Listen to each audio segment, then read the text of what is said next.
આ તરફ જામનગર શહેરમાં થોડા વરસાદમાં જ શહેરના માર્ગોની હાલત ધોવાઈ ગઈ. તૂટેલા રસ્તા, કાદવ કીચડના સામ્રાજ્યથી લોકો ત્રાહિમામ છે.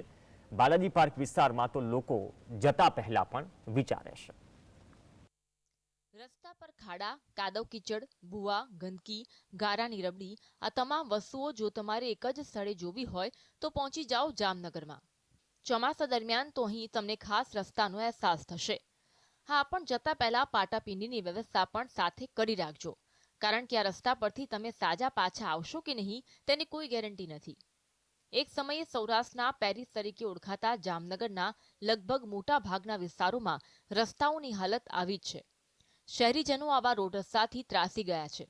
બાલાજી પાર્ક અને શહેરના અન્ય વિસ્તારોમાં લોકો માટે ભંગાર અને બિસ્માર રસ્તાઓ માથાનો દુખાવો બની ગયા છે.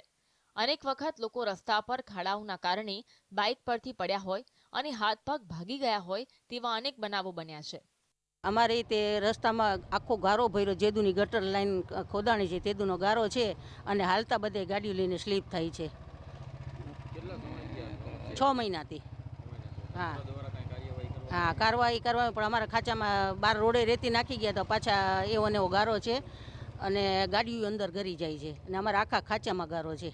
यहाँ पे इतनी ज़्यादा प्रॉब्लम, इतनी गड्ढा है यहाँ पे कि बार बार हमेशा एक न एक आदमी गिरे जा रहे हैं, हमेशा एक्सीडेंट हो रही है, आधा कभी गिरते जा रहे हैं. यहाँ पे रोड बनाने की सबसे ज़्यादा ज़रूरी है और रोड कहिए बनाने के लिए यहाँ पे, और सभी लोग इतना ज़्यादा प्रॉब्लम में है कि मत कहिए. हर जगह गड्ढा गड्ढा पड़ा हुआ है, कभी बच्चे गिर रहे हैं, कभी आदमी गिर रहे हैं, कभी ना कभी एक्सीडेंट भी हो रहा है.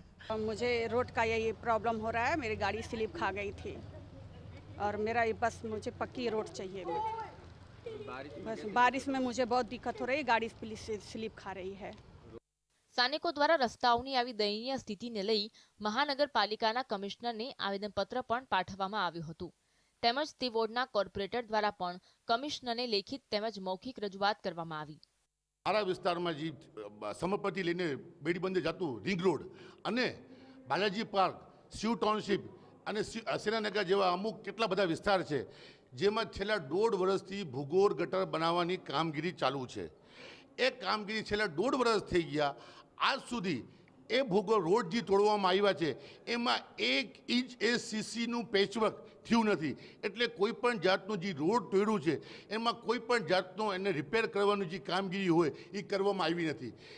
ભૂગર્ભ ગટરની અવારનવાર કરવામાં આવતી થીંગડા અને સાંધા મારવાની કામગીરીના નામે રસ્તા પર માત્ર મોરમ માટી પાથરી દેવામાં આવતી હોવાથી કાદવ કીચડ થાય છે. જે કામ થાય છે એ ભૂગર્ભ ગટર પછી એમને પેચવર્ક કરવાનું હોય છે.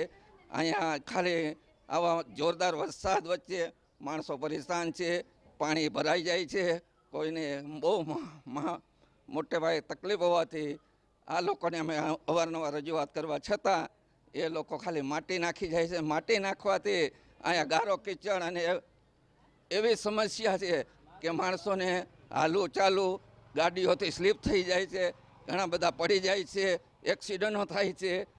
એક તરફ મહાનગરપાલિકા તંત્ર રોગચાળા પર નિયંત્રણ મેળવવા માટેની કામગીરી કરી રહી છે, ત્યારે બીજી તરફ આ પ્રકારના બિસ્માર રસ્તા અને કાદવ કીચડના સામ્રાજ્યથી લોકોના આરોગ્ય સાથે ગંભીર ચેડા થઈ રહ્યા છે.